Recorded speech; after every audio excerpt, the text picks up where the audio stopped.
Welcome to the United Colors of Design podcast. Here to open a deeper conversation about color and how it impacts your designs, art forms, mood, and journey on this planet.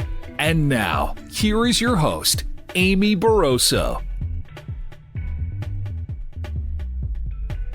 I'm so excited because today we've got Janice Cardinale coming on, and she is a reporter for our magazine, United Colors of Design, that just came out with the Copper edition.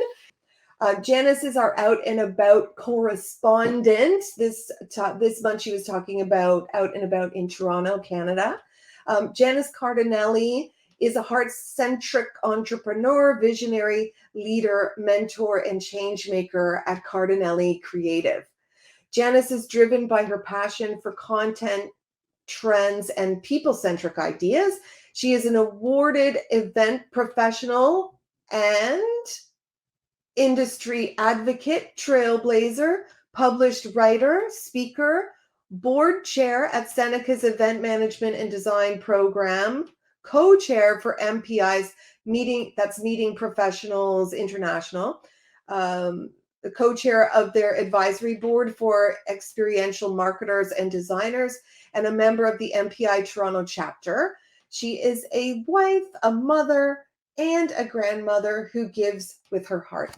So, boom, I'm going to bring on Janice now so that we can all chat with her, see what she's got going on, add to stream. There we go.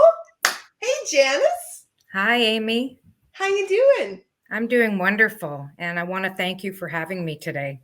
Oh, you're welcome. You're welcome. First of all, I want to congratulate you for being a nominee for Women Who Rock. Ooh, that was an amazing crowd to be associated with. How was that? It was wonderful. You know, it's every woman who was nominated was definitely deserving of the award. There were 6 chosen out of 32 women this year. I did not take the award. However, being nominated and making it to that level of, business professional and, the things that we all do to give back to our communities, that's really what, at the end of the day, is important to me. And it acknowledges for me that what I'm doing is making a difference. Yes. Yeah, 100%. It's amazing. I watched the online program and there was so many, just people are doing so much. So much has come out of this whole lockdown and all this stuff that, we tend to focus on the negative stuff with what's going on. But, I love going to events like that where you can actually hear what amazing things people are doing.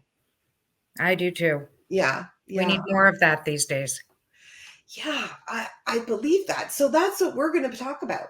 We're going to talk about what awesome stuff is going on in Toronto in particular, because that's our backyard. We're located in Ontario. So Toronto is our backyard. However, I'm not sure if this is the same around the world, but I live 40 minutes from Toronto and barely get my butt down there. So I think a lot of people don't know exactly what's happening down there and what's opening, what's reawakening down in the city. So I wanted to chat with you about that. And then just sort of in general, what is awakening again after being, in our lockdowns and our everything is changing. So I wanted to talk what does this new dawn look like in the events community, in the arts community, the entertainment, the hospitality, all that stuff. And you're the girl you're my girl to speak to because I'm out of the loop.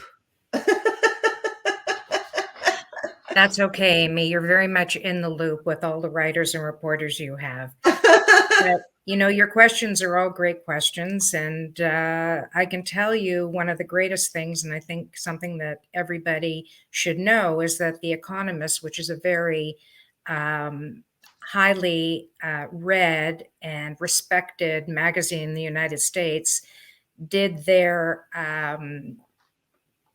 review on cities around the world. And we were number 2, named as the safest city under Copenhagen, which is absolutely fantastic for Toronto as a destination.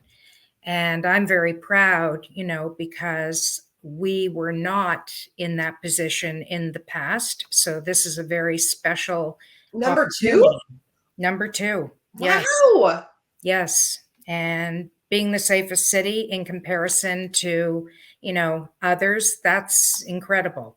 It's also an entree for people who may not live in, Canada to come and visit us and know that, this is a safe place to come and, explore and find the things that are happening in our incredible metropolis.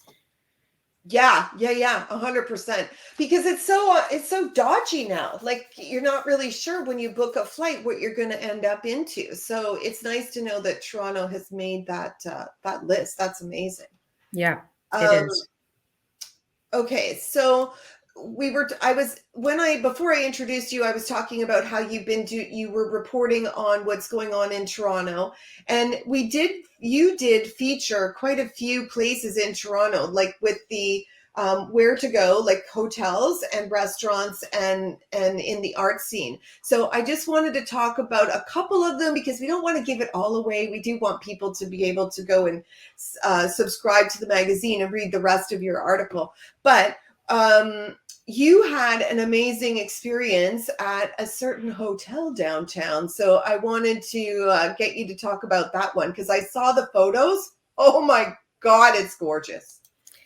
Well, we packed our overnight bags, myself and my daughters and my sister-in-law, to go out for a weekend in July when this particular hotel called One Hotel opened up. And what was absolutely incredible about the hotel was just, first of all, arriving there and seeing the design and the beauty of all of the lush biophiliac design, meaning there was a lot of stone and reclaimed wood and a lot of greenery. And of course, when you walked into the hotel, it was absolutely magnificent. It was actually curated by a girl by the name of Lauren Wilson, who is extremely well known, and she's with a company called Timberlost. And what this hotel did, which I thought was brilliant, was they participated with many artists, many people who are in the wood carving business and reclaimed wood business. So everything is from local suppliers, which is what is so nice. And this is, a hotel which is actually not a Canadian bred hotel, it's an American bred hotel and is alive in other US states. But this is their first location in Canada, and they really gave an opportunity to the artisans in Toronto and in Ontario, actually, an opportunity to really go ahead and do some incredible things. Yeah. The rooftop at this hotel is spectacular. It's a 360-degree view of all of Toronto, including seeing the CN Tower and the lake, etc. And Nice. I will say that the rooms, I always judge a room based on the mattress. If it's really comfortable, I'm going back. And this room was fabulous. The food, by the way, on the Sunday morning we had brunch, and it's all farm fresh, local, food and herbs and fruits and you name it. It was fantastic. I highly recommend this particular hotel to anyone. It's also a great hotel for making an event corporately and or socially. There happened to have been a wedding the weekend I was there, the Mhm. first wedding that hotel had, and it Yeah. was beautiful. It was absolutely magnificent. I can't say enough about it. I gave it a 10 out of 10. Ooh. Yeah, And you've seen a lot of hotels. I have. Yeah. And there's a lot of other new ones coming, by the way. So Toronto has definitely got a heartbeat going on. Yeah, yeah, yeah. So the other thing we were talking about was, as a highlight out of your article, was Fashion's Kitchen, the Quadro Restaurante. Yes. And for those of you listening who are from Toronto or anywhere in Canada, you might recognize the name Joe Mimran. He was the owner of Club Monaco, and also he has designed and began Joe Fresh. Now he no longer is partaking in those two interests because they were bought out, but he got together with a gentleman and a very well-known veteran in the food and restaurant business called Tony Luongo. And him and Tony opened up a fabulous restaurant on St. Clair Avenue. And I call it Fashion's Kitchen because these are two very stylish men who really appreciate everything when it comes to food, the merchandising of food, the colors that are presented on the plate, the quality of the food, the taste, the experience. And their place is absolutely stunning with a back courtyard. Certainly not for weather at this time of year, but definitely in the better months. I'm But sure they're like any other patio that's got like heaters out there to extend the life and blankies and stuff like that. right. And the other good thing, of course, that those who are listening know now in Toronto, the restaurants are at full capacity. So it's Yeah. time to go down and taste something new and try something different. And this is one of those restaurants that's worthy of that. Yeah, amazing. Oh, we got Whitney watching. She's from Burlington. We know Burlington is sort of like an extension. Toronto has sort of just expanded its way across the lakefront. So I know probably Burlingtonites and Oakville-ites would say I'm not a Torontonian, but to me, who's north of Toronto, all of that area along the waterfront is all oh, yep, you're here. I see that. Is all kind of Toronto because there's so much stuff happening in all of those little pockets along the waterfront just to enjoy it. Our season for waterfront and for patios is so short here in Toronto and GTA. So we got to take advantage of it. Well, I like to call it Greater Toronto. Because Toronto. it is Greater Toronto. Exactly. Okay, so then the one last thing I wanted to talk about that's in your article is Little Canada. And I've heard this on the news and on the radio station, like just promoting Little Canada. Yeah. And I've seen the images that you sent me, which the intricacy of these little models of, well, you talk about it. Have you been to it? I have not been to it yet, but I have been watching it being built over the last couple of years because this was something that was started in 2018 and, of course, came to a halt simply because of COVID. However, Toronto has always been considered Canada's largest little city. Mm-hmm. I often refer to it as Canada's downtown, which is what Destination Toronto referred to it as a couple of years ago. But Little Canada is quite a project that has a lot of, thoughtful ideas within this. And that is that they've created a mini Canada. They haven't included every single province yet because every province will come on in time. Mm-hmm. But initially they are, showing Ontario, they're showing, I believe, Ottawa, and I believe Montreal, Quebec, but don't quote me on that one. However, you see culture, landmarks, skylines, and moving railways and airplanes and all kinds of things, the CN Tower, but everything is built miniature. So this is a fantastic opportunity to go out with the family and have an experience. I know that a lot of families this year are rethinking giving gifts to one another. They would rather have an experience and maybe go somewhere with the family and then go out for a nice meal. Mm-hmm. So this is one of those opportunities that people can try. And this is at 10 Dundas Street East, which is right near Dundas Square and the Eaton Center. So, it's fun to go downtown. I think we're going to see a lot of, holiday displays this year because we're lacking that. We want that back. We want to be able to go out and walk and see. I'm sure the Bay will have a full-on window reveal this year. Yeah, that would be amazing. I did see I saw the CN Tower image that you sent, and I saw the Niagara Falls, which was kind of cool. Yeah, they had the whole Lundy's Lane. Is it Lundy's Lane or no? Yes. Clifton Hill that comes down, right? Yeah. And so you can see all the crazy sights of Niagara Falls. Oh my gosh, so cool. Yeah. And the work that went into that, like, unbelievable, with everything working and everything so miniature, and it's like miniature but kind of large displays, it looks like. So, yes, yeah.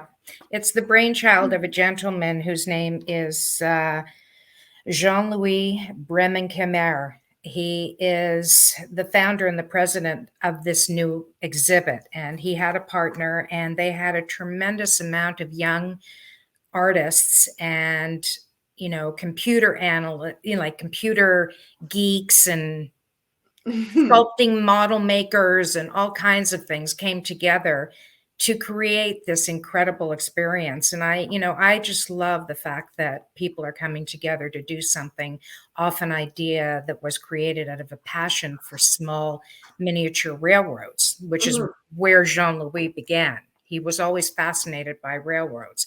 I have to be honest, I'm fascinated by them too. Yeah. I can hardly wait to build one with my grandson. Yeah, my stepson is very much into railroads and train sets, and we have one set up in his bedroom. It takes up his whole room. It's a big hobby, so be careful. Yes, for sure. Oh, that's amazing. So if you are interested in reading the rest of Janice's article and the rest of them that are in the magazine, you can subscribe at, let me just get you up the banner here for the magazine. Here we go. United Colors of Design. Oh, that's my email address. Shiza. Anybody want to be my producer so that I can actually get something up that's proper here? I'm going to show this one. Okay. And get rid of that. Awesome. There we go. Okay. So UnitedColorsOfDesignMag.com is where you can go to subscribe or purchase the hard copy of the magazine, and you can kind of see them up here. I made a new shelf, Janice. I've got myself a little space to put all these babies so I can actually see the rainbow starting to form. Oh, so cool. It's beautiful. I need to get my rainbow happening too. Okay, so we have a magazine that's all about the energy and the psychology of color. And this particular issue is coral, the color coral. And what we talk about, what a lot of the columnists are talking about within the magazine is expansion, because coral is a color that when people are attracted to coral, we know they're about to go on a big expansion, whether it's in their business or in their life. It's just a color they seem to gravitate towards when they're, heading towards breaking their own glass ceiling. So the expansion component is in there, which is kind of what we've been talking about as far as Toronto expanding, reawakening out of our schlumpadump. So now I want to ask you about self-acceptance, because that's another huge component of coral. And so I wanted to know, have you ever struggled with self-acceptance? Yes and no. I believe that I, like many, are vulnerable in certain areas of my life.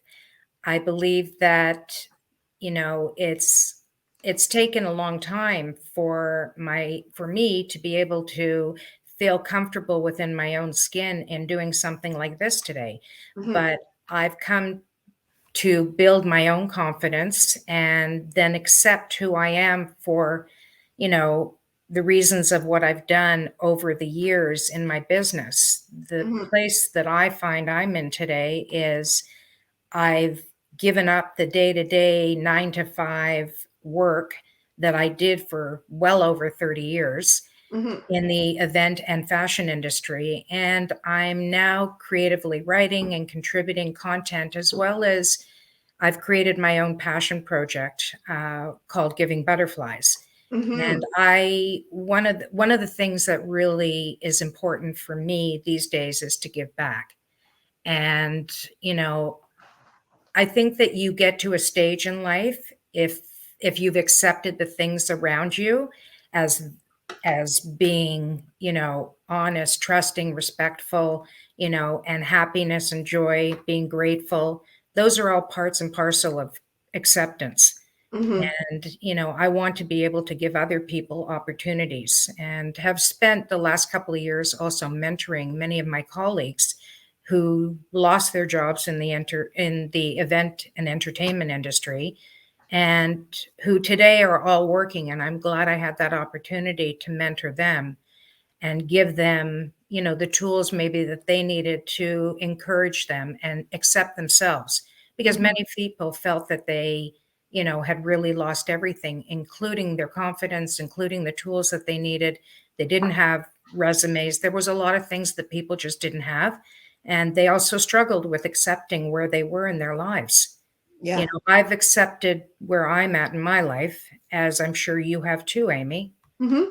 You made a choice. You're producing this fabulous magazine, and I made a choice to start mission projects of various kinds and also to give back to the community. Yeah. Well, it's interesting that you took the time to do that, because a lot of people attach their self-worth to their job.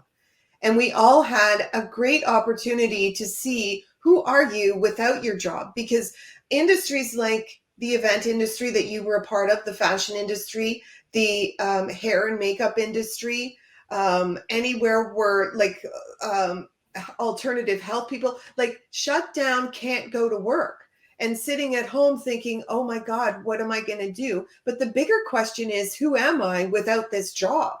And so I think a lot of people got to explore being creative was a huge thing that came out of this lockdown. Like, you can only watch so much Netflix, and then you got to start to do stuff. So people were, trying their hand at gardening. They were trying their hand at jewelry making. They were trying their hand at all these other experiences.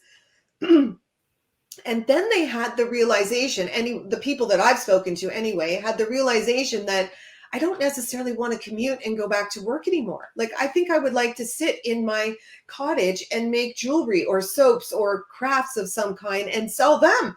Like, why am I going to go back and commute when I can actually do this? So that's the joy that I love to see, because people actually were stripped of everything that made them who they are. And then they had to look at themselves and come out of it, which is when we started that Black Edition. Who are you in this deep, dark night experience, which was last October? And then we get to work through that.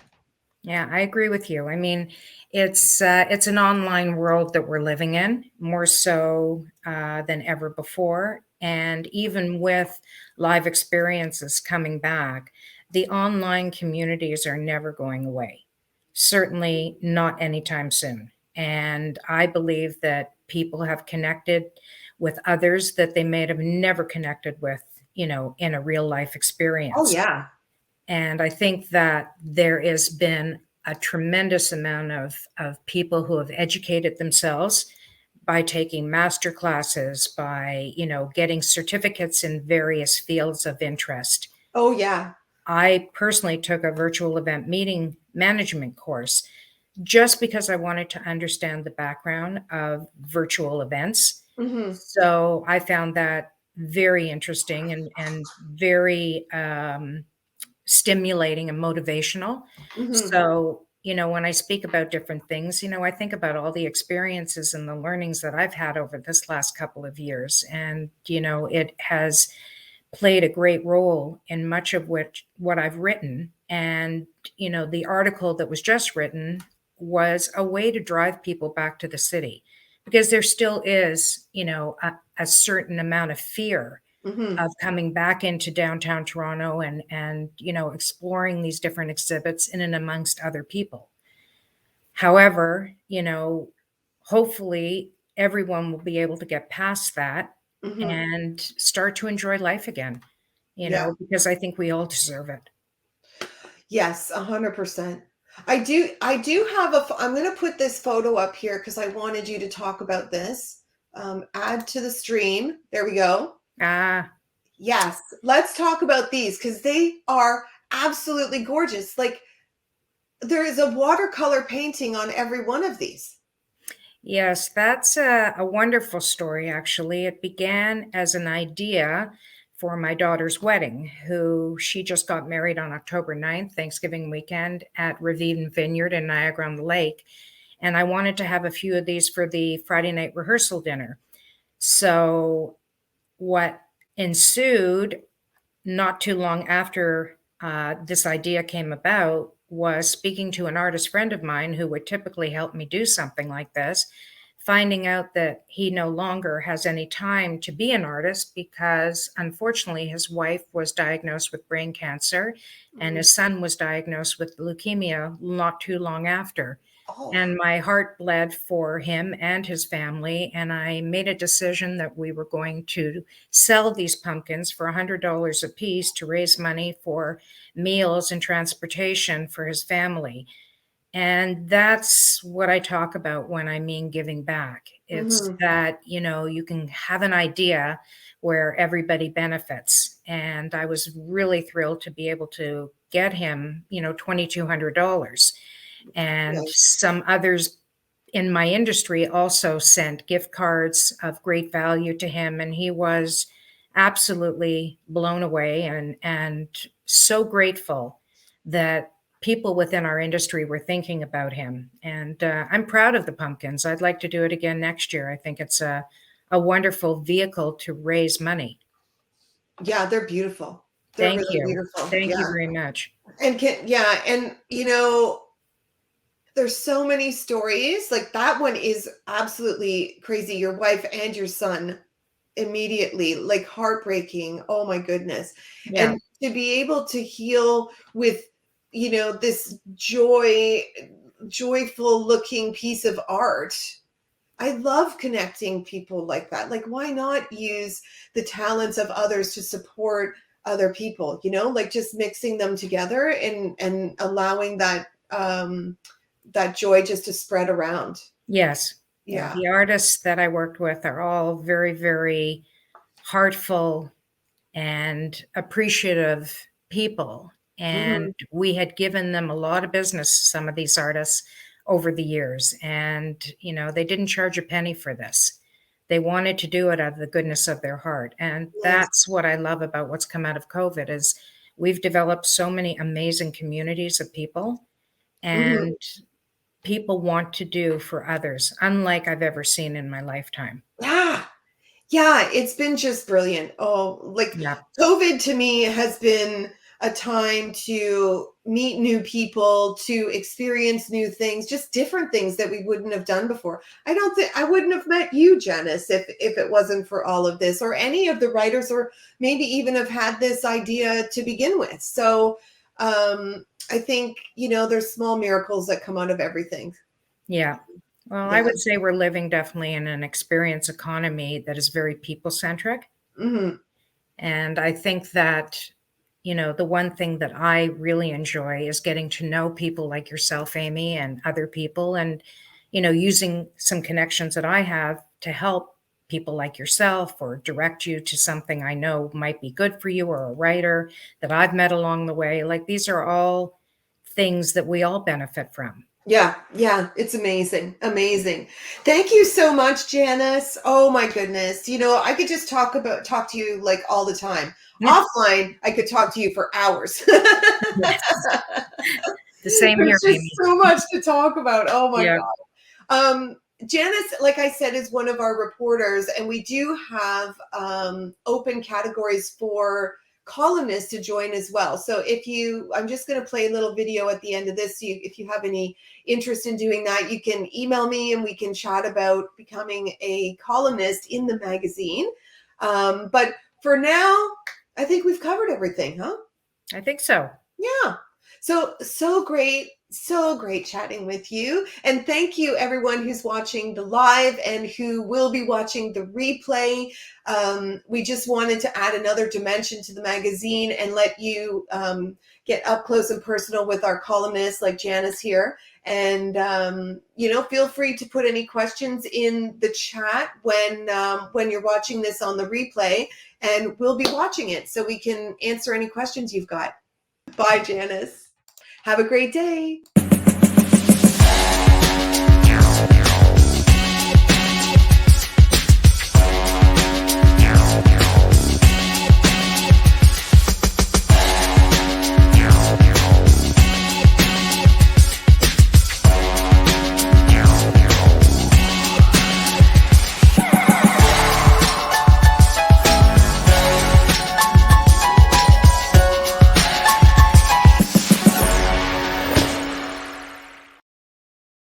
Thank you for listening. to the United Colors of Design podcast, connecting all designers and creatives through our shared love of color, with your host, Amy Barroso.